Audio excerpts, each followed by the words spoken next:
Evening. तो guys ये vision की 26 मार्च की डेली करंट अफेयर्स की मैगजीन है। तो चलिए हम आज की फर्स्ट न्यूज़ स्टार्ट करते हैं। That is the supreme court ask government on delay in judicial posting. देखो गाइज ये जो हमारी न्यूज़ है पॉलिटी एंड गवर्नेंस में कवर होगी अंडर द GS2। अभी क्या है, सुप्रीम कोर्ट ने गवर्नमेंट से पूछा है कि जो वैकेंसीज हैं या जो डिफरेंट डिफरेंट हाई कोर्ट्स में जो वैकेंसीज हैं उन पे पोस्टिंग करने में इतना डिले क्यों किया जा रहा है। ऐसा सुप्रीम कोर्ट ने पूछा है। किससे? गवर्नमेंट से। फाइन। अभी क्या सुप्रीम कोर्ट ने सेंटर से पूछा है कि जरा आप हमें वो 55 रिकमेंडेशन का स्टेटस बताएं सो दैट हम जुडिशियल अपॉइंटमेंट्स के लिए जो कोलीजियम आपने बनाया है to various high court. Fine. आपको पता है कोलीजियम हम क्यों बनाते हैं? सो दैट हम क्या कर सके, पर्टिकुलर पोस्ट पे किसी पर्टिकुलर जज को अपॉइंट कर सके। फाइन। अभी जो टोटल सैंक्शन जुडिशियल स्ट्रेंथ है हाई कोर्ट्स में वो नियर अबाउट 1080 है। हाई और जो प्रेजेंट वर्किंग स्ट्रेंथ है वो कितनी है? 661। मतलब कि 1 मार्च के अकॉर्डिंग अगर देखा जाए नियर अबाउट 419 वैकेंसीज है। फाइन। तो इन वैकेंसीज पे क्या होएगा, हमें पोस्ट करना है, हमें जजेस को अपॉइंट करना है। और वो जजेस को कैसे अपॉइंट किया जाएगा? उस कोलिजियम की रिकमेंडेशन पे। और वो कोलिजियम कौन बनाएगा? वो गवर्नमेंट बनाएगी। और गवर्नमेंट ने अभी तक बनाया नहीं है। तो इसी को सुप्रीम कोर्ट ने पूछा है कि भाई आप क्यों डिले कर रहे हो उसको बनाने में। ठीक है। कोलिजियम सिस्टम आप सबको पता ही होगा, नहीं पता होगा गाइज तो आपको पता ही होगा, हमारा पॉलिटी का कोर्स चल रहा है, हम उसमें सब कुछ डिस्कस करेंगे with chapter wise MCQs and objective questions. Fine. Collision system क्या है? ये सिस्टम ऑफ अपॉइंटमेंट होता है या फिर अगर हम जजेस को ट्रांसफ़र करना होता है तो वो क्या करता है, ये इवोल्व किया जाता है through the judgements of supreme court. ठीक है। जो सुप्रीम कोर्ट का जो कोलिजियम होता है उसको हेड कौन करता है? हमारा चीफ जस्टिस ऑफ इंडिया। और इसके अंदर और 4 और सीनियर मोस्ट जजेस होते हैं सुप्रीम कोर्ट में। फाइन। इसके अलावा जो हाई कोर्ट का कोलिजियम होता है उसको जो लीड किया जाता है chief justice of that particular high court. और इसके अलावा 4 और सीनियर मोस्ट जजेस होते हैं दैट कोर्ट। फाइन। अगर आप क्या कर रहे हो, हायर जुडिशरी के जजेस को अपॉइंट कर रहे हो, वो हम सिर्फ कोलिजियम सिस्टम के अकॉर्डिंग ही क्या कर सकते हैं, कोलिजियम सिस्टम के थ्रू ही अपॉइंट कर सकते हैं। और गवर्नमेंट का उसमें रोल होता है क्योंकि उन कोलिजियम में हम किसको इन्वॉल्व करेंगे उनका नेम्स गवर्नमेंट ही बताती है। ठीक है। गवर्नमेंट का रोल लिमिटेड है to getting an inquiry conducted by the intelligence bureau. Fine. तो गवर्नमेंट सिर्फ इंक्वायरी कंडक्ट करा सकते हैं इंटेलिजेंस ब्यूरो के थ्रू, लेकिन उसके अलावा गवर्नमेंट का कोई रोल नहीं होता। ठीक है। अभी क्या है, सो दैट हम क्या कर सके to address the opaque nature of its procedure, government ने क्या लेके आई थी? National judicial appointment commission bill लेके आई थी 2014 में। हाईवर सुप्रीम कोर्ट ने इसको क्या कर दिया था? रिपील कर दिया था 2015 में। फाइन। जो कैसे आप सबको पता होगा, नहीं पता तो मैं आपको बता दूं, सुप्रीम कोर्ट का चैप्टर होगा तो उसमें आप पढ़ोगे फर्स्ट जजेस के, सेकंड जजेस के, थर्ड जजेस के। तो उसमें क्या होता था कि किस तरह से जजेस को अपॉइंट किया जाए, तो उसी की बात चलती थी। तो पहले कोलिजन सिस्टम आता था, फिर क्या हुआ, कोलिजन सिस्टम को बीच में खत्म करके क्या लेके आए थे? नेशनल जुडिशियल अपॉइंटमेंट कमीशन लेके आए थे, लेकिन फिर उसको दोबारा रिपील कर दिया गया था सुप्रीम कोर्ट के द्वारा ही। और फिर अभी तक जो काम होता है वो कोलिजियम सिस्टम के थ्रू ही होता है। राइट। जजेस केस आप देख लेते हो, देखो अभी मैं डिस्कस कर ही रहती हूँ और आएगी। ठीक है।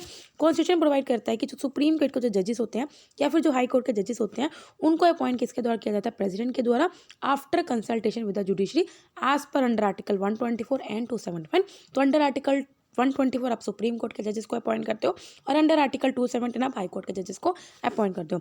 फर्स्ट जजेस केस 1981 में आया था, जिन्होंने बोला था कि कंसल्टेशन कोई ज़रूरी नहीं है। मतलब कि आपको क्या करना, जब although the president will consult his decision was not bound to be in congress. मतलब कि आपको क्या करना है, प्रेसिडेंट कंसल्ट करेगा कोलिजियम से, लेकिन वो बाउंडेड नहीं होगा कि अगर आपको जो कंसल्ट उसको मिली है, रिकमेंडेशन मिली है, उसको उससे अकॉर्डिंग एक्ट करना है या नहीं, वो प्रेसिडेंट के ऊपर बाउंड नहीं होगा। फिर सेकंड जजेस केस आए थे 1993 में, जिसमें कोलिजन सिस्टम को पहली बार इंट्रोड्यूस किया, जिसमें ये बोला था कि सुप्रीम कोर्ट की recommendation, supreme court said that recommendation should be made by the CJI in consultation with his 2 senior most colleagues. मतलब कि इसके अंदर क्या है, चीफ जस्टिस ऑफ इंडिया को किसके साथ कंसल्ट करना होगा? जो 2 सीनियर मोस्ट जजेस हैं उनके साथ कंसल्ट करके आप किसी भी जज को अपॉइंट कर सकते हो। फिर थर्ड जजेस केस आया, सब सुप्रीम कोर्ट ने इस कोलिजियम को एक्सटेंड कर दिया और 5 मेंबर की बॉडी बना दिया, जिसमें चीफ जस्टिस ऑफ इंडिया होते हैं प्लस 4 जजेस होते हैं। राइट। पहले क्या होता था, chief justice of India plus 2 senior most जजेस होते थे, लेकिन फिर क्या कर दिया 1998 में इसको 5 मेंबर बॉडी बना दिया, जिसमें chief justice of India plus 4 senior most colleagues होते हैं। ठीक है। तो गाइस आई होप आपको ये समझ में आया होगा। नेक्स्ट न्यूज़ है, that is the national bank for financing infrastructure and development bill pass by the parliament. देखो ये जो माई न्यूज़ है इकोनॉमी में कवर होगी अंडर GS3। अभी क्या है, इस बिल के अंडर हम क्या करेंगे, national bank for financing infrastructure and development को एस्टैब्लिश करेंगे। आपको नाम से समझ में आ होगी, इंफ्रास्ट्रक्चर से रिलेटेड जो भी प्रोजेक्ट होगा उनको वो फाइनेंस करेगा। फाइन। तो सिंपल बात यही होगा इस काम का, जो एक प्रिंसिपल डेवलपमेंट फाइनेंशियल इंस्टीट्यूशन होगा फॉर इंफ्रास्ट्रक्चर फाइनेंसिंग। फाइन। मतलब कि इंफ्रास्ट्रक्चर से रिलेटेड जो भी प्रोजेक्ट प्रोजेक्ट्स होंगे उनको फंडिंग प्रोवाइड करेगा। जो डेवलपमेंटल फाइनेंशियल इंस्टीट्यूशन होते हैं आपको पता ही है, वो लॉन्ग टर्म फाइनेंसिंग सपोर्ट आपको प्रोवाइड करते हैं, लॉन्ग टर्म लोन्स प्रोवाइड करते हैं। सो जहाँ पे जो रिस्क होते हैं बहुत ज़्यादा होते हैं, और जो कमर्शियल बैंक्स हैं वो एक एक्सेप्टेबल लिमिट से ज़्यादा आपको क्योंकि लोन नहीं दे पाते, तो लेकिन जो डेवलपमेंट फाइनेंशियल इंस्टीट्यूशंस होते हैं वो आपको एक एक्सेप्टेबल लिमिट से बियॉन्ड आपको लोन प्रोवाइड करते हैं। And other ordinary financial institution, मतलब कि जो आपको ऑर्डिनरी बैंक्स या जो कमर्शियल बैंक्स हैं जो आपको लोन प्रोवाइड नहीं करते, वो कौन आपको प्रोवाइड करेगा? Developmental financial institution, right. DFI provide the long-term finance for such segments of the economy where the risks involved are beyond the acceptable limits of commercial banks and ordinary financial institution. अब इस bill के क्या provisions हैं जरा हम देख लेते हैं। सबसे पहले जो NBFID होगा इसको एज अ कॉर्पोरेट बॉडी हम सेटअप करेंगे, जिसका जो शेयर कैपिटल होगा वो 1 लाख करोड़ रुपीज़ होगा। इनिशियली क्या है, सेंट्रल गवर्नमेंट इसके सभी 100% शेयर को ओन करेगा, लेकिन उसको फिर धीरे धीरे ग्रेजुअली इसको डिक्रीज करके हम 26% तक रखेंगे। ठीक है, ये हमने अभी पढ़ा है गाइस, रिसेंटली हमने आई थिंक कुछ दिन पहले हमने ये न्यूज़ पढ़ी है। ठीक है, इसके अलावा इसके फंक्शन क्या होगा, देखो ऑफकोर्स इसका काम यही होगा कि ये तो इन्वेस्ट भी करेगा, लैंडिंग एक्टिविटी का मतलब कि आपको पैसे उधार पे लेगा, इन्वेस्टमेंट को अट्रैक्ट करेगा इंफ्रास्ट्रक्चर प्रोजेक्ट से, सो दैट हम मतलब कि वहाँ से इन्वेस्टमेंट अट्रैक्ट करेगा आइदर जो लोग इंडिया से या फिर जो इंडिया से बाहर है। ठीक है, डेवलपमेंटल ऑब्जेक्टिव्स क्या है, ऑफकोर्स लोन्स और एडवांसेस को एक्सटेंड करेगा इंफ्रास्ट्रक्चर प्रोजेक्ट्स के लिए, इन्वेस्टमेंट को अट्रैक्ट करेगा प्राइवेट सेक्टर से, फॉरेन में पार्टिसिपेट करेगा सो दैट वो इंफ्रास्ट्रक्चर से रिलेटेड कुछ फॉरेन से इन्वेस्टमेंट को अट्रैक्ट कर सके। इसके अलावा डिस्प्यूट रिजोल्यूशन करेगा और कंसल्टेंसी सर्विसेज प्रोवाइड करेगा इंफ्रास्ट्रक्चर फाइनेंसिंग में। फाइन, अगर किसी को आपको कुछ प्रोजेक्ट के लिए फाइनेंसिंग चाहिए तो वहाँ पे आपको कंसल्ट करेगा। फाइन, और अगर इसमें आपको लड़ाई हो गई, डिस्प्यूट हो गया, तो उनको भी रिजोल्व करेगा। सोर्स ऑफ फंड, इसके बाद कहाँ से फंड आएगा, मैंने आपको बताया कि तो सेंट्रल गवर्नमेंट 100% करेंगे, लेकिन ये कहाँ से मनी बोरो कर सकते हैं, ये कहाँ से मनी बोरो कर सकता है, सेंट्रल गवर्नमेंट से, RBI से, शेड्यूल कमर्शियल बैंक से, म्यूचुअल फंड से, या फिर जैसे मल्टीलेटरल इंस्टीट्यूशन जैसे वर्ल्ड बैंक हो गया, एशियन डेवलपमेंट बैंक हो गया, यहाँ सबसे पैसों को बोरो कर सकता है। मैनेजमेंट कौन करेगा, इसको जो मैनेज किया जाएगा, गवर्न किया जाएगा बोर्ड ऑफ डायरेक्टर्स के द्वारा, जो इनका चेयरपर्सन होगा वो सेंट्रल गवर्नमेंट के द्वारा अपॉइंट किया जाएगा RBI के साथ कंसल्ट करके।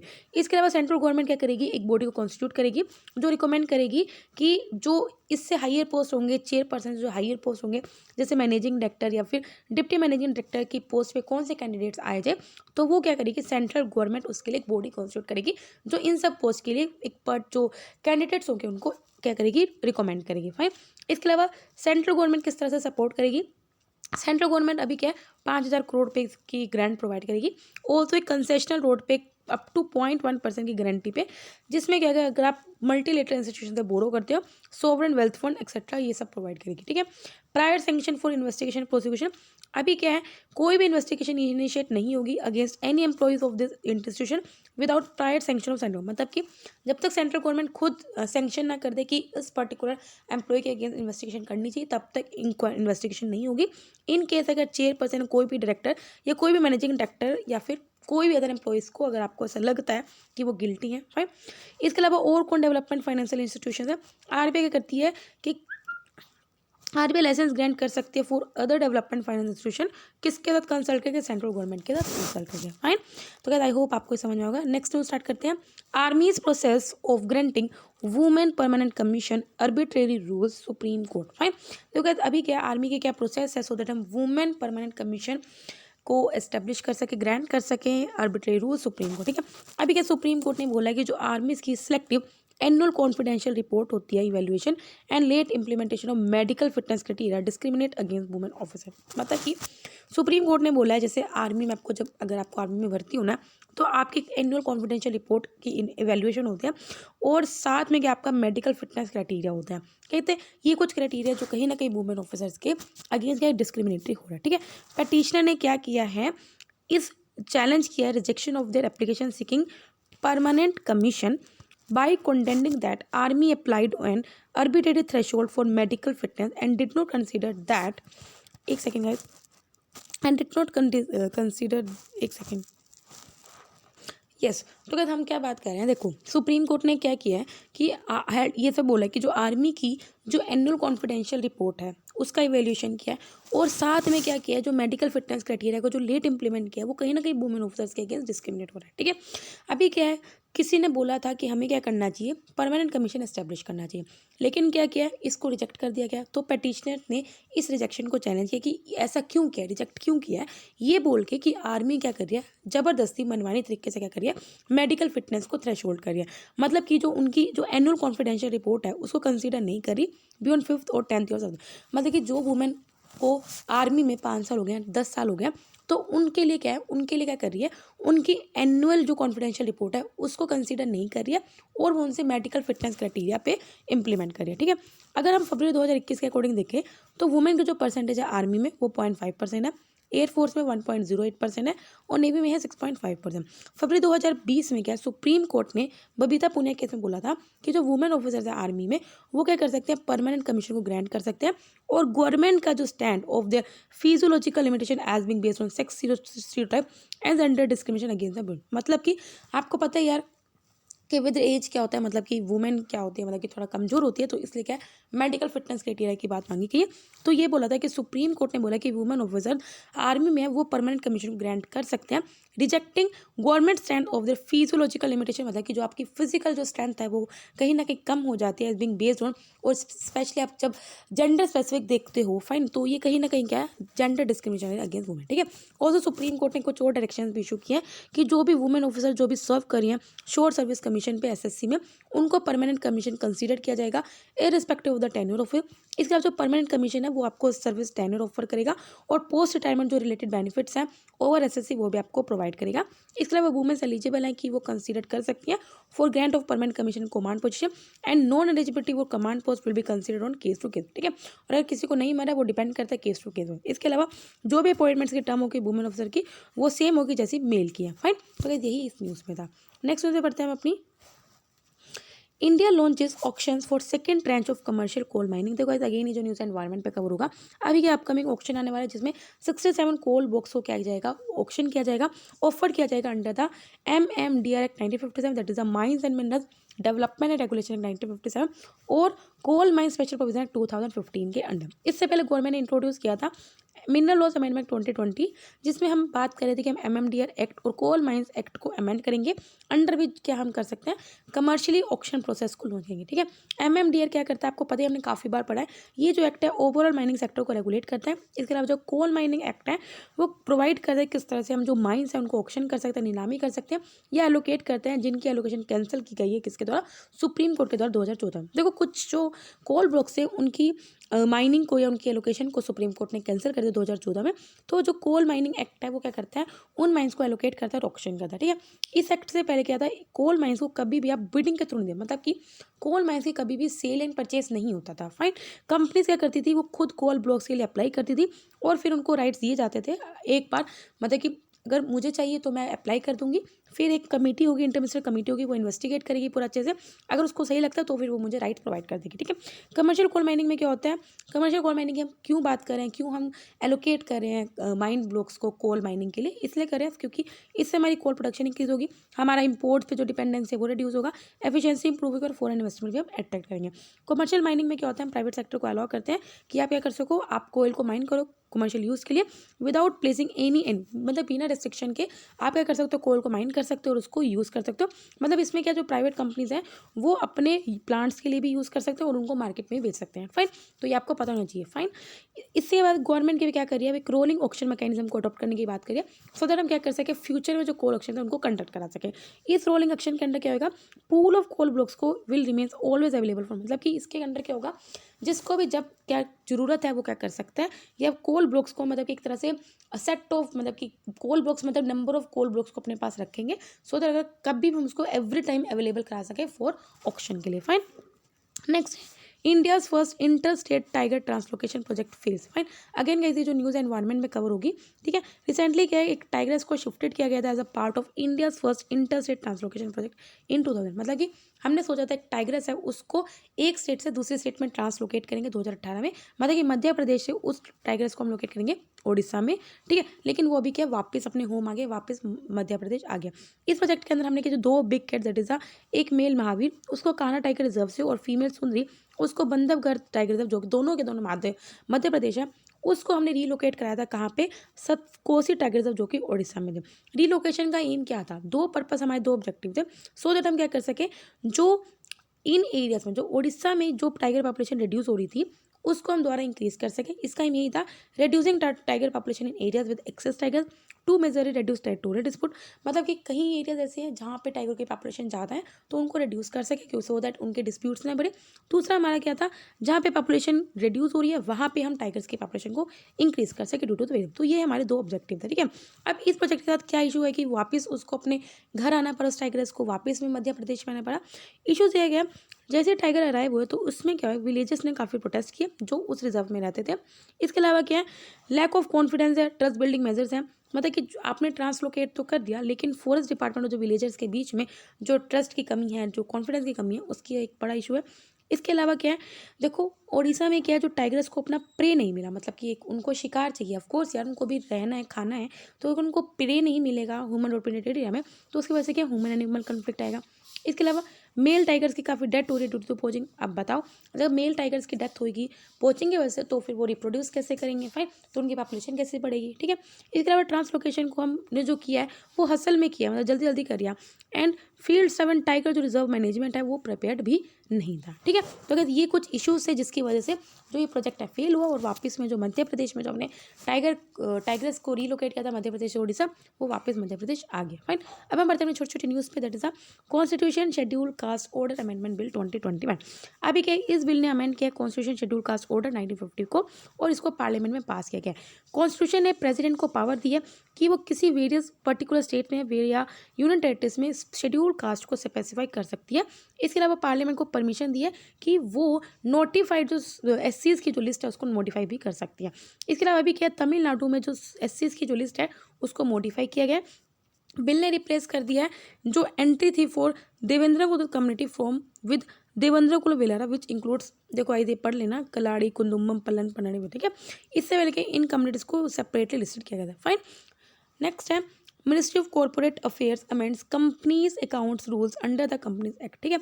अभी अमेंड क्या किया हम देख लेते हैं। इसके अंडर क्या है, देखो फर्म्स को क्या करनी पड़ेगी, फर्म जो भी फर्म्स हैं अगर किसी ने किसी भी क्रिप्टो करेंसी में इन्वेस्ट किया, जैसे बिटकॉइन हो गया, फाइन, या फिर फेसबुक की अपनी क्रिप्टो करेंसी थी लिब्रा, ठीक है।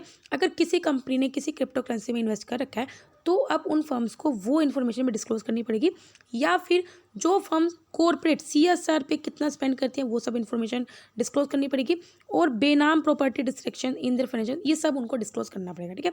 अब कंपनीज को क्या है अपने सभी अपने अकाउंट्स के जो ऑडिट डिटेल्स हैं वो सब प्रोवाइड करनी पड़ेगी, सो दैट क्या कर सके जो बैक डेटेड एंट्रीज उनको कब कर सके। डिस्क्लोजर का एम यही है कि हम क्या कर सकें इसमें ट्रांसपेरेंसी प्रूव कर सकें। जो न्यू रूल्स हैं वो कब से आएंगे, 1 अप्रैल 2021 से इफेक्ट में आएंगे। नेक्स्ट है इनोवेटर्स ग्रोथ प्लेटफॉर्म। देखो अभी क्या है जो securities and exchange board of India है उन्होंने क्या किया स्टार्टअप्स के लिए ईजी बन दिया कि वो किस तरह से इनोवेटर ग्रोथ प्लेटफॉर्म पे लिस्ट हो सकते हैं, ठीक है। देखो guys innovative growth platform introduce हुआ था 2019 में। इसका एम यही था कि हम क्या कर सके जो टेक्नोलॉजी ओरिएंटेड स्टार्टअप्स हैं जो कंपनीज हैं उनको हम क्या कर सके जल्दी से जल्दी लिस्ट करना, मतलब कि लिस्ट कर सकें और उनको ज़्यादा अच्छा फ्रेमवर्क प्रोवाइड कर सकें, ठीक है। जो इनोवेटर्स ग्रोथ प्लेटफॉर्म एक प्लेटफॉर्म है जिसमें हम क्या कर सकते हैं, अगर देखो यहाँ पे अगर कोई स्टार्टअप क्या लिस्ट होता है तो उसके पास जो कैपिटल की अवेलेबिलिटी है वो इंक्रीज हो जाएगी और उसको एडवांटेज भी मिलेंगे, जैसे मतलब कि अर्ली स्टेज इन्वेस्टर अगर कोई जल्दी एग्जिट करना चाहता है तो वो उनके कुछ बेनिफिट मिलेंगे। सिंपल बात ये एक प्लेटफॉर्म है, यहाँ पे लिस्ट आप कर सकते हो, फाइन। नेक्स्ट है novel bacterial strain discovered at the international space station. अभी क्या है बैक्टीरियल स्ट्रेन को पाया गया है जो किस फैमिली से बिलोंग करता है, मिथाइलो बैक्टीरिया को आइसोलेट किया है from different location abroad the international space station.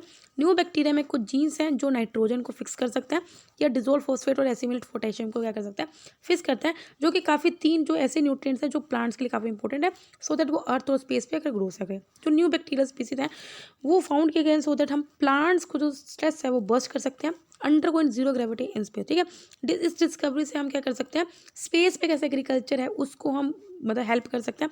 भाई क्या हमारा स्पेस पे भी एग्रीकल्चर पॉसिबल है, ये हम पता लगा सकते हैं। और जो लॉन्ग टर्म जो फूड नीड्स होते हैं एस्ट्रोनॉट्स की, ये भी हम पूरी कर सकते हैं। और जो स्पेस टूरिस्ट या जो टू द मून और मार्स, अगर कोई कल को मून या मार्स पे भी अगर आप एज अ टूरिस्ट जाने लगे तो आपके नीड्स को कैसे पूरा कर सकते हैं, तो ये सब चीज़ हम पढ़ेंगे, ठीक है। लास्ट होता है कि खजुराहो मध्य प्रदेश, आप सबको पता है। रिसेंटली क्या है, छत्रसाल कन्वेंशन सेंटर को इनोग्रेट किया, कहाँ पे, खजुराहो को। रिसेंटली क्या है, उसके अलावा मिनिस्ट्री ऑफ टूरिज्म ने भी M MICE road show that is the meet in India को खजुराहो में लॉन्च किया, सो दैट हम क्या कर सके, इंडिया को प्रमोट कर सके एज अ माइस डेस्टिनेशन, ठीक है। That is a meeting incentive conference exhibition, मतलब कि माइस डेस्टिनेशन का मतलब क्या है कि यहाँ पे आप मीटिंग्स रख सकते हो, इंसेंटिव्स रख सकते हो, कॉन्फ्रेंसेज एग्जीबिशन रख सकते हो, ठीक है। ये एक तरह का बिजनेस टूरिज्म है, मतलब कि ऑफकोर्स आपको नाम से समझ में आ रहा है, मतलब कि अगर आप if you are coming for a business then you can यहाँ पे आप मीटिंग कर सकते हो, ठीक है। तो एक तरह का बिजनेस टूरिज्म है जो डोमेस्टिक और इंटरनेशनल टूरिस्ट को अट्रैक्ट कर सकता है टू दिस पर्टिकुलर डेस्टिनेशन, ठीक है। खजुराहो के बारे में आपको पता होना चाहिए, 950 से 1050 एडी में इसको बिल्ड किया गया था, किसके द्वारा, चंडेला डायनेस्टी के द्वारा। और इस टेम्पल में आपको वेरियस फॉर्म्स ऑफ दिख मिलेगा, जैसे meditation, spiritual teaching, kingship, wrestling, loyalty, या फिर और तरह तरह की आपको आर्ट देखने को मिलेगी। खजुराहो टेम्पल हिंदू और जैन रिलीजन दोनों से बिलोंग करता है, so you should not about बौद्ध रिलीजन, ठीक है। बौद्ध रिलीजन से नहीं है, ये भी आपको पता होना चाहिए। इन टेम्पल्स को यूनेस्को की वर्ल्ड हेरिटेज साइट्स में भी इंक्लूड किया गया, ठीक है। तो यहाँ पे हमारे डेली करंट अफेयर्स कंप्लीट होते हैं। अगर आपको पसंद आए वीडियो तो लाइक करना, कोई डाउट हो कमेंट करना। तब तक बाय बाय, टाटा।